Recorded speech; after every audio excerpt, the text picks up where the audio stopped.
Hey, and excuse me about that. Welcome to another live here. Now, today, the topic I want to go through is something which I talk about with my clients, and some people there's a bit of a kind of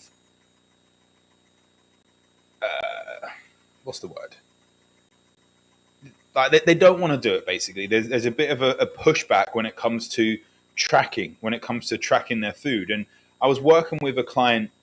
You've heard me speak about him multiple times in the past, Rick Barker. And one thing that jumped out when we were talking about tracking and talking about how we get results here is what he said, like what gets measured gets managed. And that is so true. And he was talking about it in regards to the music industry and one of the reasons for so much success that he had managing Taylor Swift. But it was also one of the reasons that we got so much success with him. He dropped nearly 50 pounds in 6 months and totally improved his health. But what I'm talking about with tracking is looking at the markers that are going to help you improve your health. And I work with so many entrepreneurs when it comes to tracking. We see these metrics getting tracked in their business. People know how many calls they have to get on in order to get a client.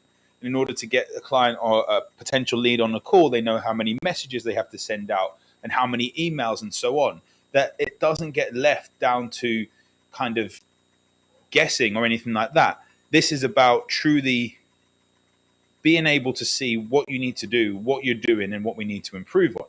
Now, when it comes to tracking, I'm talking about using a tracking app or a tracking system, something like MyFitnessPal when it comes to your food, or using an Aura Ring, a Garmin, an Apple Watch, a Samsung, Fitbit, Whoop, whatever it is that you want to use, but looking at tracking exactly what you're doing.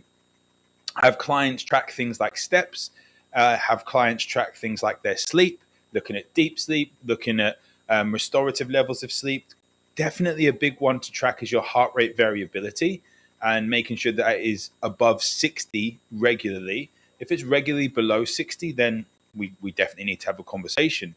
But one of the biggest things that makes a difference with clients, and I talk a lot about functional medicine. I'm a functional medicine doctor and a nutrition therapist, all these different things that look deeper, but we have to build these foundations first. I could go and diagnose based on symptoms without looking at the foundational things, what people are actually doing. And if people come to me and they've got a problem with weight loss or a problem with menopause, they're going through like severe symptoms under menopause and it's very stressful for them. Maybe there's testosterone issues that as a guy, they're having sex drive issues, energy issues, sleep issues, all these different things. It's easy for me to say, yes, we want to do this, and that. We want to add this supplement, add that supplement, and all these different things. But I have to look into what people would see as the foundations or the simple stuff. What are you actually consuming on a day-to-day basis?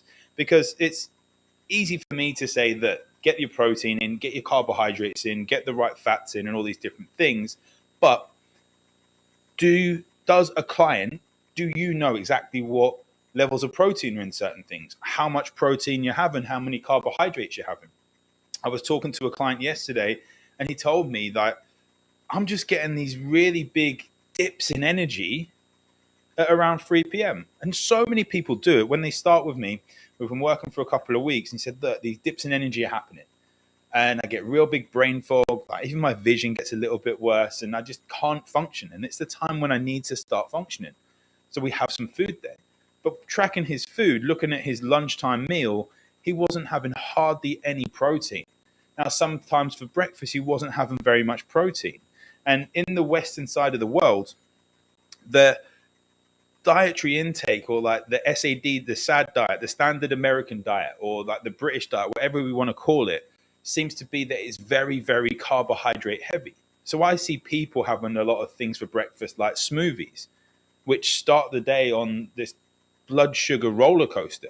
It's like we're literally pulling back this cart, this roller coaster cart, to ping it forward for your blood sugars to go up and down all through the day. Now, what's going to happen there is there's going to be more cravings.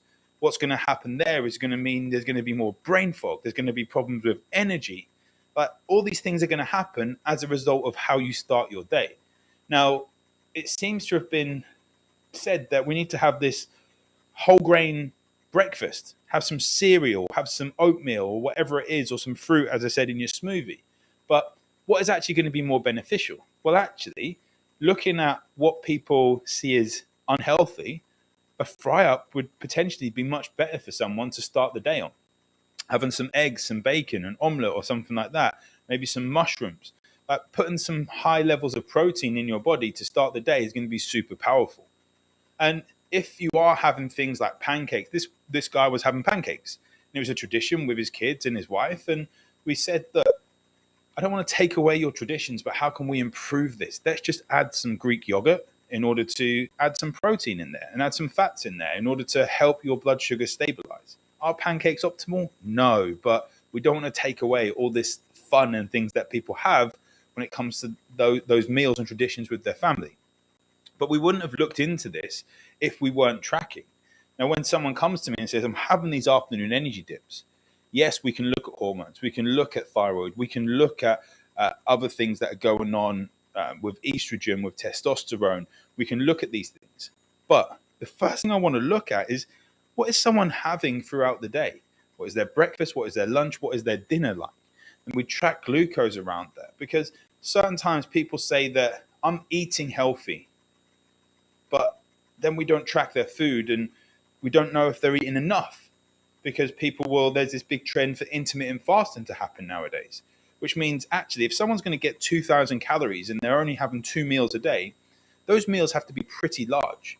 Are they getting enough vegetables in there? So actually they're not having the vegetables, so their diet is very acid based rather than actually alkaline in the stomach. And our body will do this naturally, but we want to support it with getting good levels of vegetables and greens in there in order to get the right nutrients in there, vitamins and minerals. Someone's having a very carnivore-based diet or vegan diet, there's a lot of push one way or another rather than to have this balance. And tracking our food allows us to do that. I've seen people say, oh, I'm eating healthy. And then they come to me and they're actually tracking around 1,100 calories. And they're doing a lot of exercise. I see runners do this all the time where they're just overworking and under eating. I've been guilty of it in the past where I miss a couple of meals and then we try and actually get extra food in later, or maybe it's that we're eating too late, or we're having alcohol too late, or it could simply be that we're having too much. And there are different methods of tracking which I work with clients, and some clients will send me pictures on WhatsApp. Now, I've been doing this for 16, coming on to 17 years. I can look at a meal and roughly, okay, I need to know the ingredients a little bit deeper, but I can roughly tell how many calories, how much protein, carbs, and fats in there, roughly. I can guesstimate it. So if clients really don't have the time to track their food all the time, just sending me a picture has been super, super powerful. Or just tracking on a Google Sheets or an Excel sheet where they just say, this is what I had for breakfast, the timing, the lunch, the dinner. And we get to know a little bit more of the full story. We get the full picture. Because it's my job to make sure that, yes, I know the in-depth stuff, which is going to absolutely help people. I know that like the back of my hand. But I need to cover the foundations first when it comes to working with a client. And has this client actually, is their energy due to problems with their hormones, or is it due to them not having enough of the right fuel, the right types of fuel in their body, which actually is then impacting their hormones? There's not actually a problem hormonally with different things in their body. They're just not getting enough fuel to make the right hormones in itself. So the energy dips are down to problems with fuel consumption. And are they having problems with their sleep because they're eating a little bit too late? Or they're having too many calories in one meal? So actually over the day, they're having the right amount of calories, but they're chucking them into 1 or 2 meals that their digestion, their absorption isn't where it needs to be. And this is where we need to take out that frustration and let you know, because awareness is super, super crucial. And I just really, really believe in the power of tracking food. I track my food most of the time. Not every single day, but when I really want to knuckle down, and I everything I say to people to do, I do myself or have done myself and truly, truly believe in it. I wouldn't be telling people to track their food if I didn't do this myself or believed in the power of it. A client this morning that we wanted to get back on track, and he'd had about 3 weeks of just guesstimating his food. Now, the problem that we have with guesstimating is when we're hungry, we think these portions are a little bit smaller than they are. And when we're full, we think they're a little bit bigger than they are. Now, we have to make sure we get the right amount of fuel in there. If you're running a business and you're not putting the right inputs in there to get the clients on board, to get the money, to get them paying, to get them over the line, and then to then deliver those products with those metrics that you've set out, you're not going to be running a very successful business. And this is why I truly say that your body is your business. Without a sustainable body, you do not have a sustainable or even scalable business, because your body isn't going to be there to help you fuel that business and fuel those ideas and run that as a CEO that you truly know you can be. And this is where you have to make that decision. Do I want to get the results, or do I want to keep making excuses? And excuses to say, I don't want to do this bit, I don't want to do that bit, but I want to get to there. No, we have to get the pieces of the puzzle and start piecing them together. And some of them will be tracking things. How much are you moving? How much are you drinking? How much alcohol are you having? How much food are you having? When are you having this food? It doesn't have to be overwhelming. It does not have to be overwhelming. I build this up, and that's what I'm here to support people with. Just grab your hand and pull you through this to help you one single step at a time.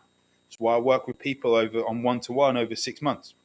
It's why I have such an extensive library of training videos in my revitalization blueprint, because I want to make sure that, yes, your goal may be to get from A to Z, but we have to get you to B, to C, to D, to E, to F, and move you forward, nudge you in the right direction one day at a time. So many people are trying to skip all these steps. That's when they get overwhelmed, they get frustrated because you feel you've put in the effort, but you've just missed those simple foundations. If you need help with this, you know where I am. Drop me a message. Go to ojayhealth.com or just on socials, OJ Health, OJAY Health, and just drop me a message. We can arrange a time to chat, or you can ask me a question and I can point you in the right direction of where I think would be a good place to start, whether it's group work, whether it's one-to-one, or a health screen. You know where I am. Drop me a message.